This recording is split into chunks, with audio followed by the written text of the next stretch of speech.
diskusi kita pada sore hari ini.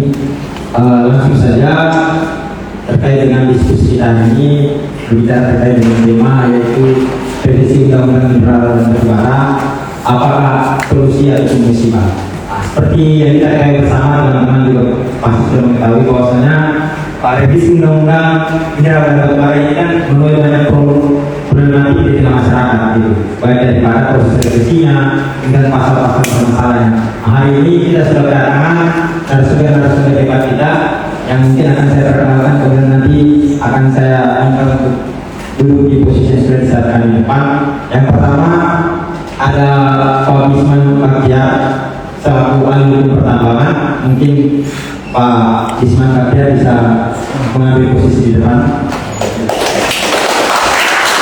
Kemudian juga sudah hadir di sini dari Divisi Keamanan Jaringan Advokasi Tambang Nasional, ada Bang Alfred Kasman. Pada Bang Alfred, silakan. Dan juga sudah hadir dengan kita Bu Riti Mulya selaku Direktur Eksekutif Institut of Energy and Development Study. Pada Bu Riti, silakan.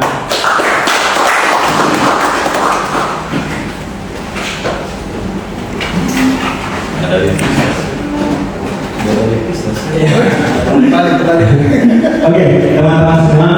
Jadi berbicara terkait dengan revisi Undang-Undang Mineral dan Batubara ini yang sudah mulai polemik di tengah masyarakat, berbicara terkait dengan Undang-Undang Nomor 4 Tahun 2009, ada lebih banyak persoalan di dalamnya. Seperti pasal-pasal yang di dalamnya terdapat muatan yang hari ini menjadi polemik di tengah masyarakat. Misalnya dalam pasal 51A yang kemudian memberikan wilayah usaha pertambangan pada perguruan tinggi, yang kemudian menuai banyak penolakan dari kalangan akademisi maupun mahasiswa, dan juga ada pasal-pasal lainnya. Dari proses pembuatan undang-undang atau perancangan revisi Undang-Undang Mineral dan Batubara ini pun mulai polemik ketika tidak adanya partisipasi publik, kemudian proses revisi yang terlalu terburu-buru. Nah, inilah yang membuat kita sebagai mahasiswa, terutama di ini, mencoba untuk mengkaji, kemudian menimbulkan sebuah pertanyaan besar yang hari ini kemudian kita gunakan sebagai tema, yaitu apakah revisi Undang-Undang Mineral dan Batubara ini merupakan solusi atau malah menimbulkan musibah ketika ini akan menjadikan sebuah undang-undang.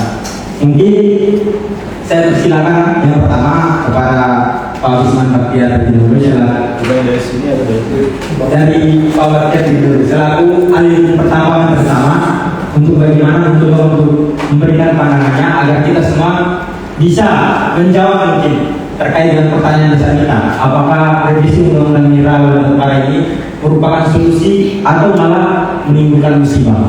Pada Bapak Bisman Baktiar, silakan.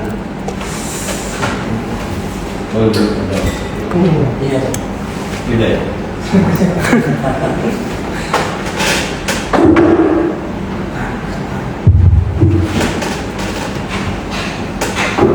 Saya sebenarnya buat materi bagus, tapi bisa ditanya. Gak ada enggak. Lebih baik apa namanya natural discussion. Oke. Bismillahirrahmanirrahim. Assalamualaikum warahmatullahi wabarakatuh. Waalaikumsalam. Ini saya mau ini Jakarta Selatan ini di mana? Di UNAS, kampus UNAS. Terus UPN. Ya, kenapa kalau ini Jakarta Selatan? Di UNAS ya? Ya. Mestinya sesama anak Jaksel kita diskusi di sana. Tapi jauh-jauh sini. Saya kan dikatakan UNAS mantap. Oh, lagi malah juga. Saya jadi barat itu satu kurang kan? Ya, dulu saya juga di UNAS kan bocoran. Udah kita geser kopi aja. Tadinya mau di sana. Kalau saya dari sini, sampai saya dari Jakarta tadi langsung ke dulu sini ya. Senang sekali saya diundang pada kesempatan siang sore pekan hari ini untuk diskusi sama-sama tentang RUU Mineral.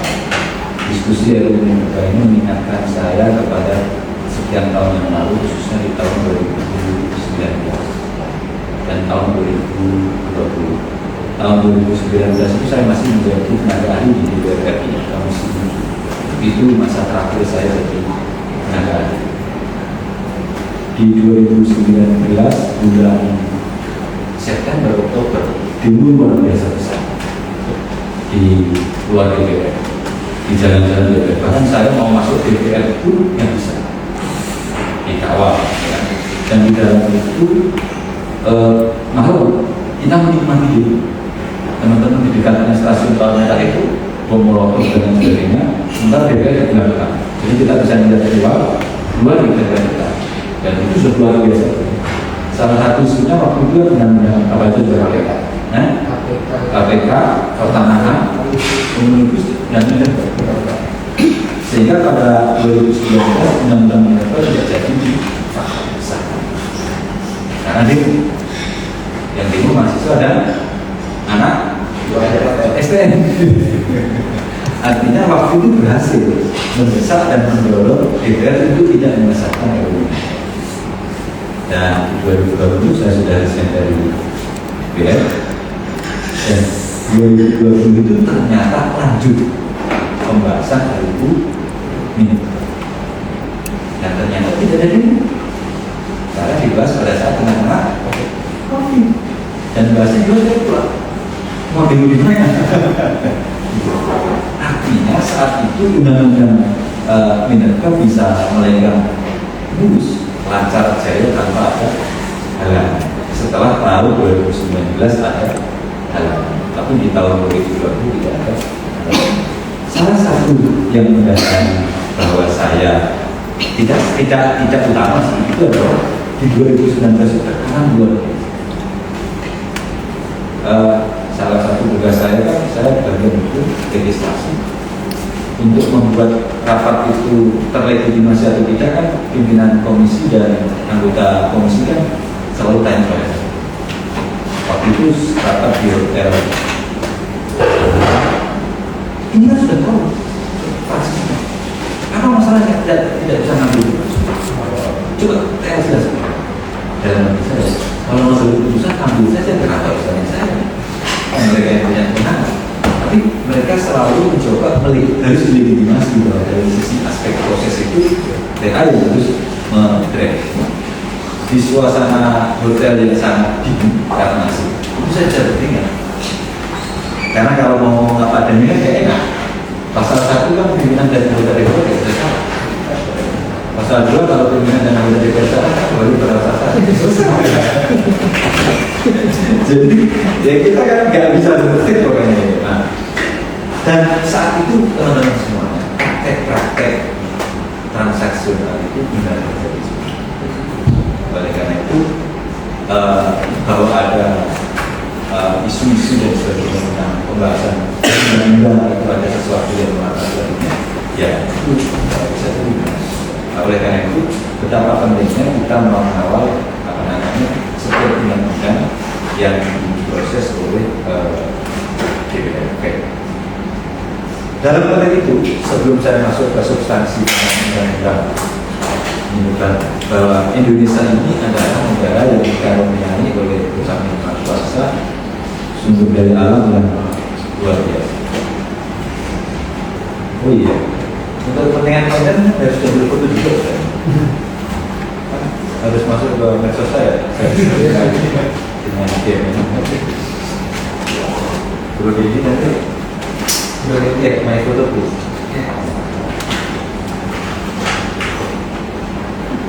Ya ini. Oke. Kita punya batubara 5 besar di dunia. Kita punya nikel terbesar nomor 1 di dunia. Kita punya timah, kita punya boksit, kita punya air, kita punya tembaga, dan lain sebagainya. Nah, artinya kekayaan alam kita dalam konteks tambang itu luar biasa. Namun apa yang terjadi? Hari ini kita masih disuguhkan dengan kemiskinan dan kesenjangan. Hari ini masyarakat masih banyak berada di garis kemiskinan. Terus ditambah kita mendapatkan bonus kerusakan lingkungan, kerusakan alam, bencana-bencana yang disebabkan karena ini kan paradoks. Di satu sisi ini kita kaya, di sisi yang lain kita miskin. Coba cek tahun 2024 kemarin PNBP dari pertambangan itu 121 triliun. Besar nggak? Besar nggak? Besar. Untuk mengasakan besar dan kecil itu harus ada pembandingan. Pembandingnya itu APBN. APBN kita 3.300 triliun. Kalau 121 triliun dibanding 3.300 triliun, besar itu kecil. Nanti 12%, nggak sampai 1%. Tahun 2023 173 triliun. Tahun 2022 sekitar 100 triliun. Artinya apa? Artinya ternyata kekayaan alam kita yang luar biasa masuk ke negara hanya sekitar 100 sekian triliun. Dibanding APBN sangat kecil. Padahal ranahnya tidak. Anda boleh cek dulu, misalkan salah satu PT misalkan laba bersih PT Aero, coba cek dulu berapa. Dalam satu tahun bisa sampai 20 triliun. Bahkan tahun 2022 itu bisa sampai 140 triliun. Salah satu pemegang izin atau PKP Pelambangan. Kalau satu perusahaan bisa 20 triliun, bisa 40 triliun hanya dari satu jenis batu bara, sedangkan negara kita yang sekitar 170 triliun all the mining, kan enggak? Satu perusahaan bisa puluhan triliun, kok masuk negara hanya sekitar 170 triliun. Coba hitung aja. Kalau kita mau hitung, produksi batu bara tahun 2024 itu 900 juta ton. Kalau kalkulatornya bisa ngatasi, bisa. Tapi kalau nggak ngatasi, pakai sendiri. Kalau misalkan harga batu bara itu berkisar 120 sampai 130 US dollar, kalian berapa? Dipastikan ribuan triliun. Itu baru dari satu jenis tambang batu, belum plus timah, belum plus nikel, belum plus boksit, limestone, air, dan lain sebagainya yang ratusan jenis. Jadi teman-teman semuanya, betul yang dikatakan oleh Prof. Mahfud saat dia menjadi Menko Polhukam, kalau tambang itu tidak ada korupsinya, kalau korupsi di pertambangan berarti Indonesia tidur saja itu 20 juta free. Walaupun agak ngaco, tapi kira-kira itu menganalogikan kalau tambang bener itu urusan Indonesia separuhnya sudah selesai. Tidak perlu sekarang pakai pemangkasan, efisiensi anggaran dan sebagainya. Ada sekolah sampai S3 bisa jadi gratis. Tidak perlu kampus mengolah tambang. Ke rumah sakit free, tidak perlu iuran. Begitu. Kenapa ada duitnya sih? Tetapi kemana sumber daya alam yang luar biasa besar dan banyak tadi itu ternyata masuk ke negara hanya 100 sekian triliun. Nah, inilah teman-teman semua mengikuti isu-isu pertambangan, isu-isu energi dan sumber daya alam itu dibutuhkan ilmu dan pengetahuan. Kalau hanya politik misalkan, yang Anda hari ini baca tentang online, besok sudah bisa aksi demo. Tetapi kalau isu tentang energi, tentang pertambangan, tentang gas, harus belajar dulu. Oleh karena itu, inilah pentingnya diskusi. Kalau suatu ketika teman-teman mau mengadakan pelatihan, dengan senang hati, mengadakan pelatihan. Karena apa? Ya, pengetahuan tentang energi, tentang pertambangan perlu juga diketahui. Nah, ini pengantar kami tentang kondisi pertambangan kita. Oleh karena itu saya termasuk yang concern kepada pertambangan. Karena kalau tata kelola pertambangan ini bagus, baik, selesai, sebagian perusahaan negara selesai. Karena apa? Ada duitnya, ada cuan. Jadi kalau sekarang ya berikan, bahkan negara tanda kutip, defisit anggaran kita kan luar biasa besar. Sementara pajak hanya sekitar 700-an triliun. Tambang tadi 179 triliun, migas 100-an triliun, cukai sekitar 3 triliun. itu baru sekitar 1.000-an miliar. Padahal belanja kita kan 3.500 triliun. Itu dari mana sisanya? Ini agak mending sebenarnya kondisi tidak, karena memang defisit kita luar biasa. Nah, oleh karena itu teman-teman semuanya, yuk sekarang kita bahas tentang apa namanya tambang. Dan ternyata sekarang pemerintah lagi apa namanya menyiapkan, DPR menyiapkan undang-undang pertahanan. Kalau kita baca undang-undang 4 tahun 2009, berarti itu ditetapkan tahun 2009. Direvisi dengan undang-undang 3 tahun 2020. Direvisi lagi yang pertama, yang berikutnya dengan undang-undang Cipta Kerja. Direvisi lagi yang kedua dengan Cipta Kerja. Dan sekarang 2025 dilakukan revisi. Betapa seringnya revisi undang-undang, tetapi tidak memenuhi unsur urgensi. Unsur urgensi itu adalah unsur kepentingan kenapa undang-undang itu secara idealis, secara akademik diperlukan karena revisi. Pertama, dari aspek formil catatan, undang-undang ini kan muncul tiba-tiba, jadi tiba-tiba muncul. Munculnya itu pada saat mata baru pembahasan naskah RUU Minerba dalam konteks tahap ini. Padahal kami pengalaman biasanya proses itu didahului penetapan oleh komisi atau oleh Parleg bahwa kita akan membentuk RUU. Selanjutnya menugaskan kepada A atau BKD untuk menyiapkan naskah RUU dan RUU. Tetapi yang ada saat itu kan langsung tahu-tahu ada apa. Yang kedua tidak masuk prolegnas, karena memang tidak ada di prolegnas. Yang ketiga tidak masuk prolegnas, memang mereka menggunakan alasan kumulatif terbuka. Alasan kumulatif terbuka itu adalah alasan yang dipakai untuk membentuk undang-undang karena putusan Mahkamah Konstitusi.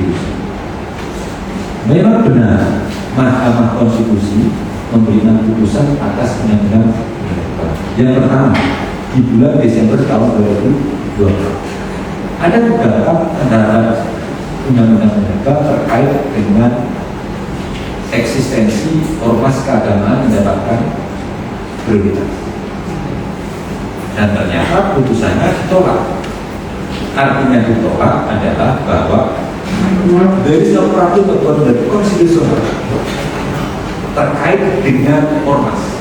Artinya oleh Mahkamah Konstitusi ormas itu boleh menjadi prioritas. Tidak ada masalah.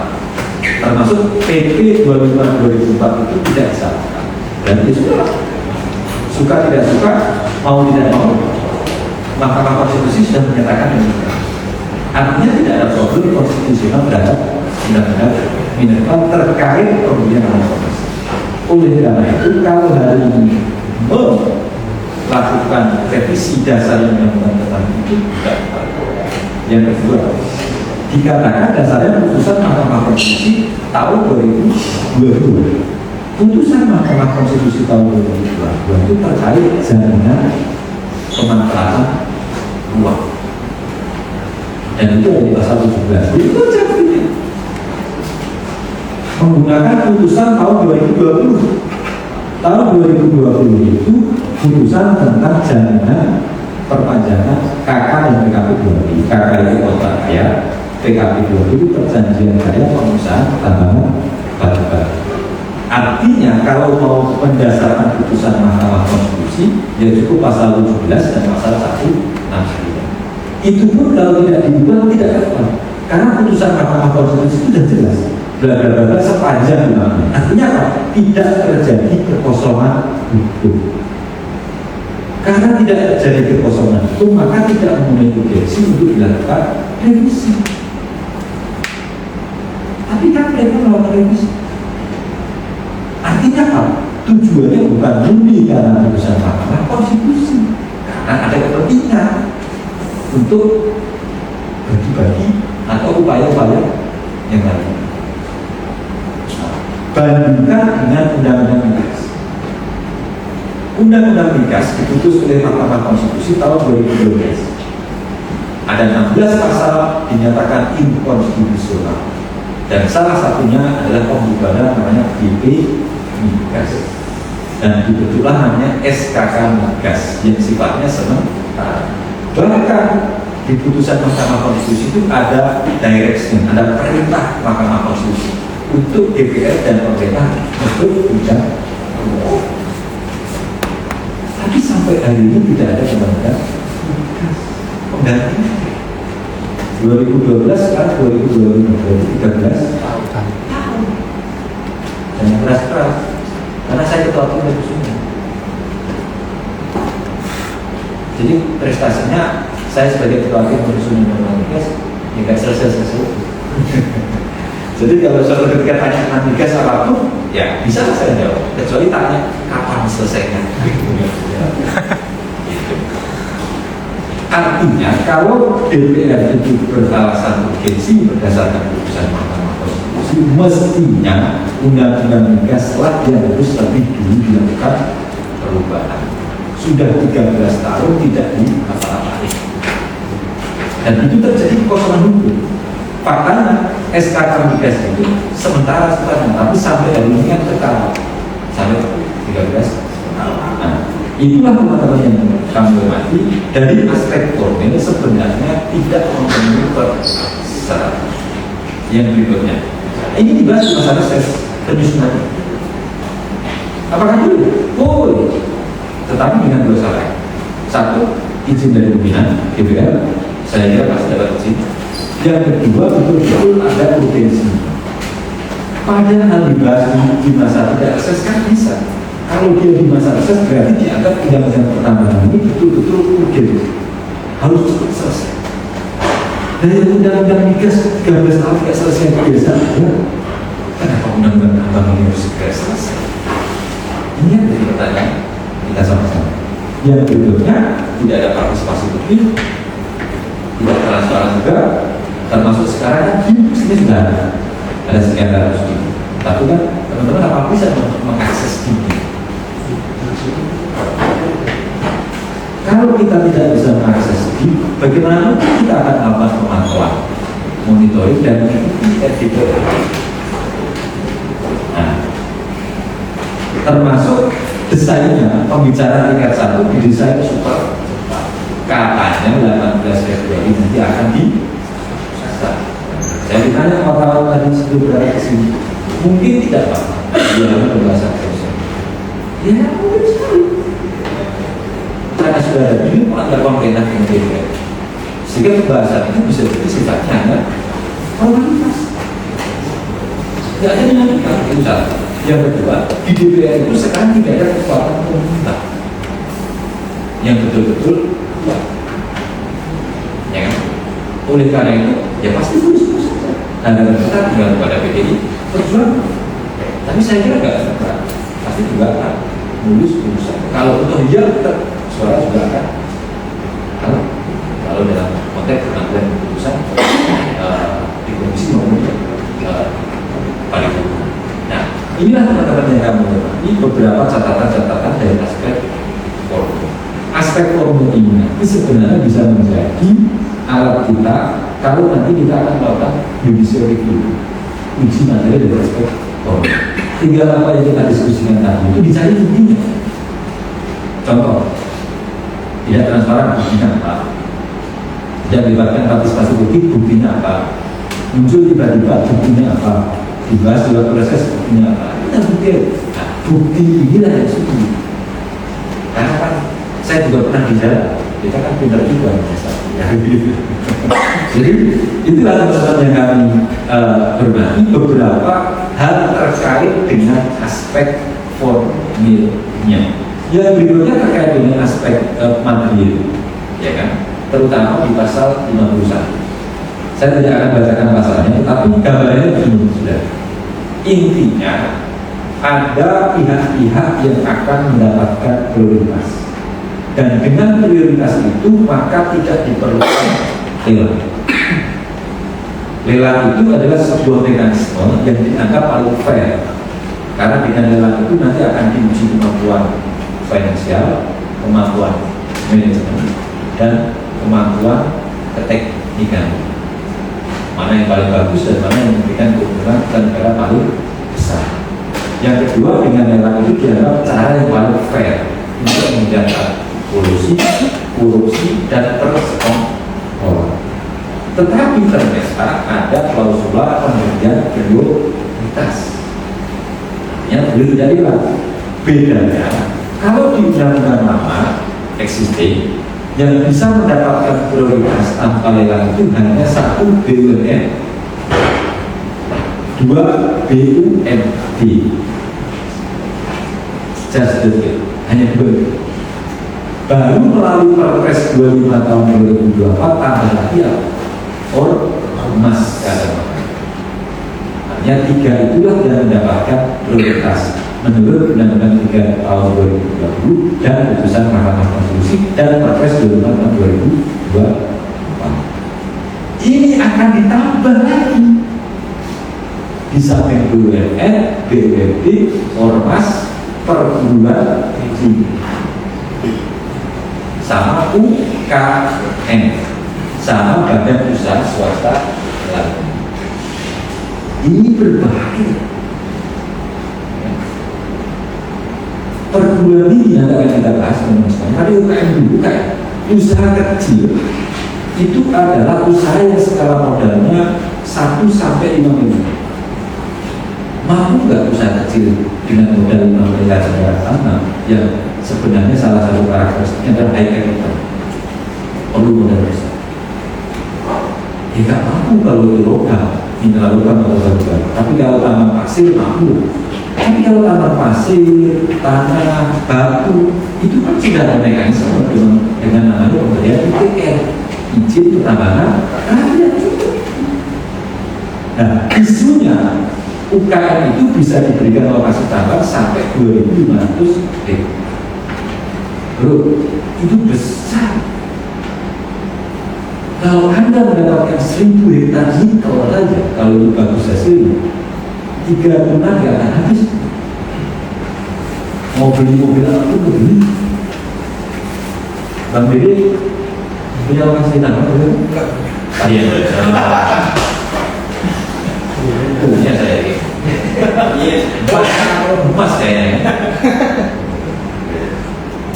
Jadi kalau sampai lebih dari 1.000 hektar dipastikan bukan kecil. Kalau usaha menengah, modalnya itu menurut Kementerian BKPM itu investasi itu antara 5 sampai 10 miliar. 5 sampai 10 miliar mas, kalau untuk barang nikel yang sekitar 100 atau 1.000 hektar pasti lebih. Oleh karena itu bisa jadi nanti akan banyak pihak-pihak yang mengaku UKM, tapi di belakang UKM itu adalah tetap pelaku besar, tetap investor besar, bahkan bisa jadi oligarki atau bahkan bisa jadi orang-orang yang secara kedekatannya punya kedekatan dengan penguasa.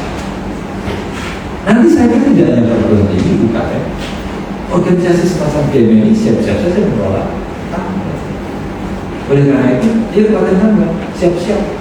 BMI dapat prioritas.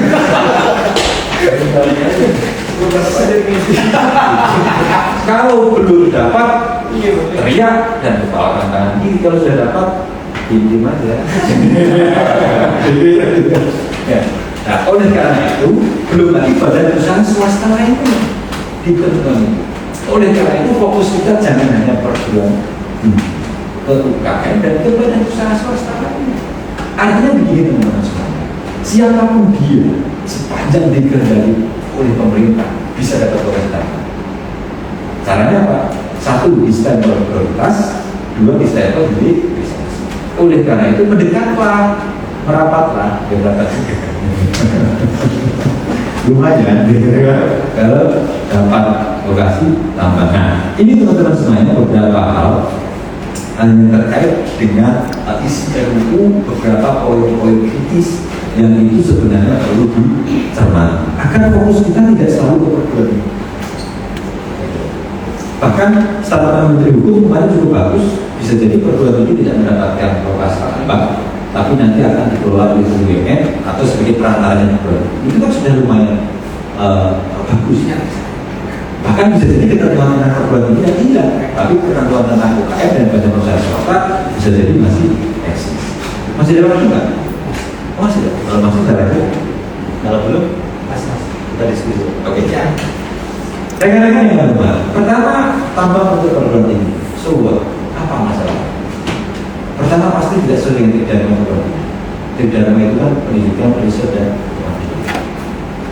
Kalau sebatas untuk riset, dulu ya tidak sesuai dengan fungsi, tidak sesuai dengan tujuan. Yang berikutnya jelas, coba kita cek perguruan tinggi ya. Ini kan orang kampus semua kan? Iya. Ada yang SMA? Paling nggak lulusan SMA. Coba, kalau kita menyebut kampus, universitas atau perguruan tinggi, itu kita lihat dari dua aspek. Pertama lembaganya, ya, yang kedua orang-orang. Coba kita lihat lembaganya. Lembaganya itu kan dibagi dua, ada yang PTN, ada yang PTS. Kalau dia PTN, berarti dia organ negara. Hanya bentuknya ada yang PTN BH, ada yang non PTN. Tapi prinsipnya dia itu adalah organ negara, dibentuk dan dibawa kementerian yang kalau dia itu organ negara, masa dia berbisnis? Kan di negara ini sudah dibagi-bagi fungsi bisnis, fungsi pendidikan, dan sektor-sektor semua. Ya. Kalau juga perguruan tinggi ternyata punya PT dan mengelola tambang, apa bedanya dengan BUMN? Apa bedanya dengan BUMN? Apa bedanya dengan perusahaan swasta? Itu kalau PTN. Sekarang PTS, perguruan tinggi swasta. Perguruan tinggi swasta biasanya tentunya badan hukumnya apa? Yayasan. Boleh nggak yayasan berbisnis? Boleh. Tetapi tidak boleh berorientasi bisnis usual. Maksudnya begini, yayasan boleh membentuk PT, tetapi maksimal modal dasarnya itu hanya 20% dari kekayaan yayasan. Artinya begini, kalau yayasan itu punya kekayaan 1 juta, maka modal yang bisa diinjek ke PT itu hanya 250 ya. Itu 25% dari 1 juta berapa? 250 ribu. Saya kalau bicara duit susah ya. Bisa juga. Iya. Pertama. Jadi maksimal hanya 250 ribu. Sekarang yayasan kampus mana yang kaya? Sebutkan kalau bisa. Yayasan kampus mas, pegawai sekarang itu semuanya, kecuali boleh saya sebut nggak yang kaya? Binus. Itu. Kalau yang lain-lain kan sekarang mahasiswa susah pula kan? Terus sekolah yang keluar, apa bagaimana caranya? Nggak bisa. Sudah mengada-ngada. Yang berikutnya kalau lihat perguruan tinggi dari orang, siapa yang ada di kampus? Satu dosen. Dosen itu biasanya kan ngajar dan administrasi. Dibikin dengan proyek. Ya saya punya di luar. Terus dosen disuruh misalkan mengolah tambang, artinya kan itu satu konflik of interest, dua kan ibarat pemain bola disuruh main basket kira-kira gitu. Itu kalau yang kedua tenaga pendidikan, tenaga administratif, ya kan? Ya mereka sudah ikut ngurusin absen mahasiswa tiap hari, ngurusin KRS, ngurus bola tambang misalnya. Yang ketiga mahasiswa. Benar nih mahasiswa mau disuruh bola tambang? Kuliah yang lulus, IP yang mendapatkan, misalkan begitu. Nah, artinya kalau kita lihat kampus dari aspek orang, siapa yang disuruh bola tambang di kampus? Paling-paling kan bentuk PT baru kan? Dan orang lain kan? Ya apa bedanya? Dikelola dengan PT swasta dan BUMN misalnya. Yang alasannya katanya untuk menerapkan ini pengetahuan AS. Dari mana itu? Kalau ternyata bentuk PT baru misalnya, atau bentuk badan usaha baru. Nah itulah posisi perguruan tinggi. Kenapa kok dipaksakan harus mengelola tambang? Dari sisi ide saja, menurut kami ini sudah cacat. Kalau betul dilakukan, ya sudah. Itu dari aspek pelakunya. Termasuk teman-teman semuanya, kalau dari aspek sekarang untung ruginya, dari aspek untung ruginya, bagi perguruan tinggi jelas ini nanti akan menjadi tidak fokus dia pada aspek ini.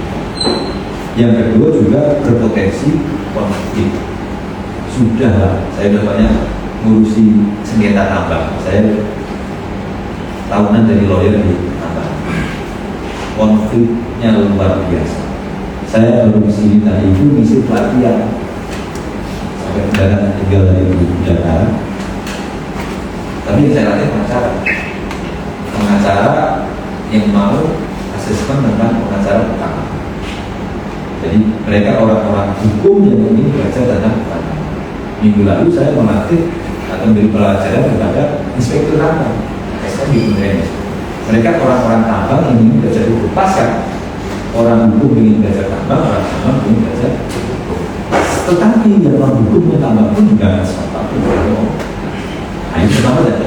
Yang kedua tidak adil. Perguruan tinggi ada berapa ribu? 4.000. Emang 4.000 itu mau dikasih luas apa? Prioritas Paling-paling yang dikasihkan besar-besar saja. ITN, yang punya teknik tambang, IPN, yang besar atau mungkin UI.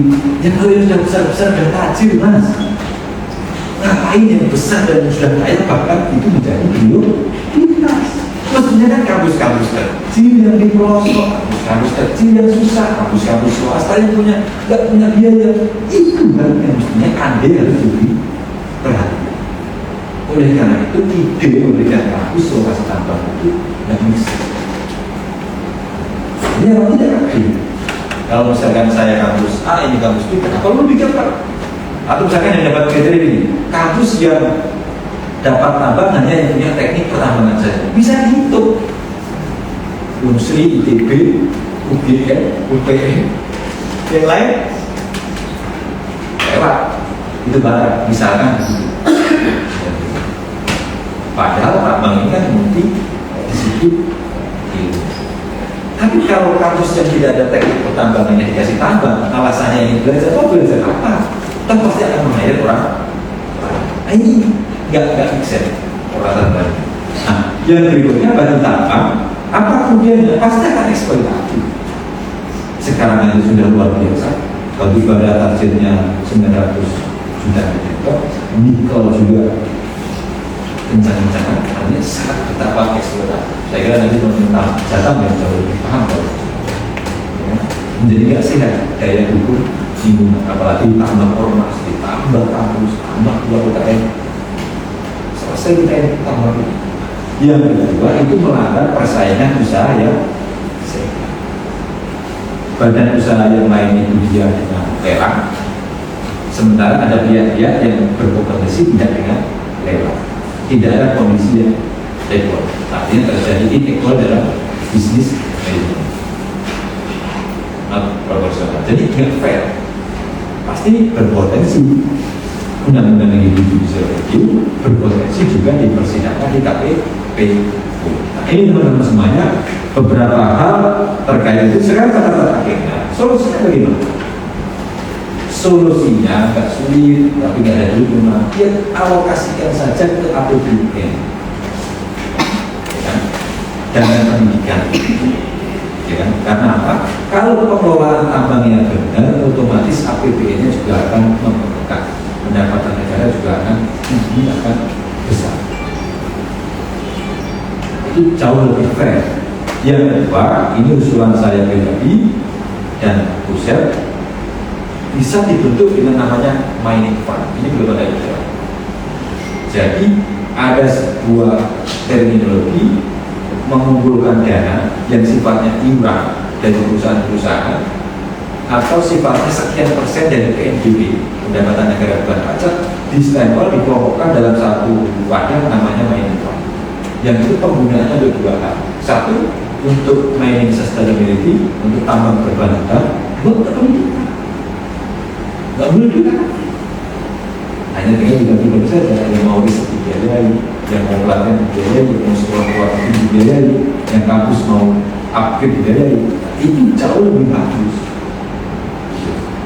Sepanjang pengelolaannya benar, maka pasti juga akan menjadi bagus. Oleh karena itu, solusinya nggak usah capek-capek memberikan promosi tambahan kepada UKM, kepada swasta, kepada perguruan tinggi, cukup alokasikan lah melalui APBN atau untuk yang namanya mining fund.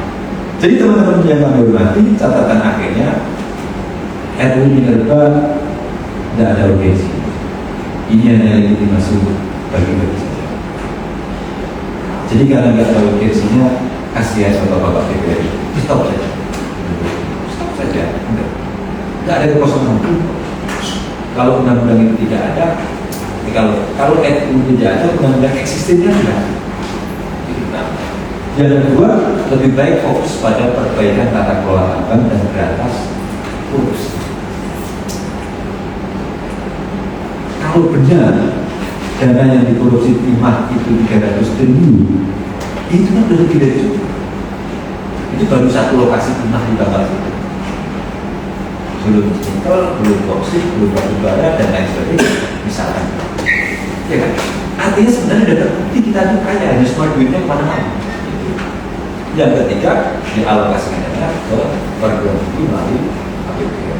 Oleh karena itu, kalau teman-teman interest terhadap isu-isu seperti ini, ya sudah rapatkan riset untuk memantau proses pembentukan RUU ini di DPR, pembahasan di antara pemerintah dan DPR, baik dari aspek formil maupun dari aspek materi, baik dari aspek proses-proses pembahasannya maupun aspek isi.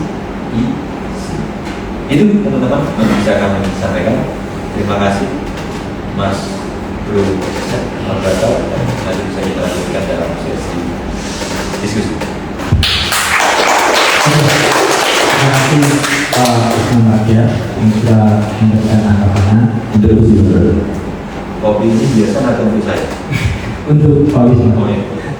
Saya mau begini agak cepat.